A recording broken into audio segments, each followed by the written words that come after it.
ফিলিস্তিনের গাজা উপত্যকায় জাতিসংঘ পরিচালিত একটি স্কুলে বিমান হামলা চালিয়েছে ইসরায়েলি বাহিনী। এতে অন্তত ১৬ জন নিহত হয়েছেন। নিহতদের মধ্যে কোরআন পাঠরত শিশুরাও রয়েছে। আহত হয়েছেন আরও অনেকে। গাজার স্বাস্থ্য মন্ত্রণালয় ও প্রত্যক্ষদর্শীদের বরাত দিয়ে এসব তথ্য জানিয়েছে ব্রিটিশ সংবাদ মাধ্যম বিবিসি ও বার্তা সংস্থা এএফপি। গাজার স্বাস্থ্য মন্ত্রণালয়ের কর্মকর্তারা জানান, মধ্য গাজার নুসিরাতের এই স্কুলটি শরণার্থীদের আশ্রয় কেন্দ্র হিসেবে ব্যবহৃত হচ্ছিল। সেখানে শনিবার ৬ জুলাই ভয়াবহ হামলা চালিয়েছে ইসরায়েলি বাহিনী। আশ্রয় কেন্দ্রটিতে কয়েক হাজার উদ্বাস্তু ফিলিস্তিনি আশ্রিত ছিল। তবে ইসরায়েলের প্রতিরক্ষা বাহিনী আইডিএফ দাবি করেছে, নুসিরাতের আল জাউনি স্কুল এলাকার ভবনগুলোতে সন্ত্রাসীরা আশ্রয় নিয়েছিল। তাদের লক্ষ্য করেই অভিযান চালানো হয়েছে। এতে ১০ জন নিহত হওয়ার খবর পাওয়া গেছে।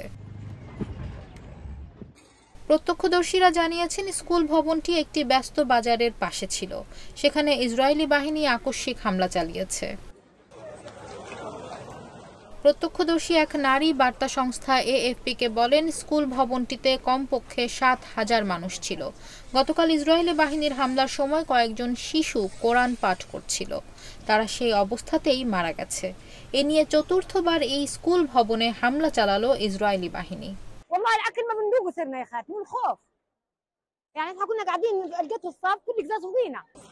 স্থানীয় একটি সূত্র বিবিসিকে জানিয়েছে, এই স্কুল ভবনটির একটি কক্ষ হামাসের পুলিশ সদস্যরা ব্যবহার করেছিল বলে অভিযোগ রয়েছে। তবে বিবিসি এ অভিযোগের সত্যতা যাচাই করতে পারেনি।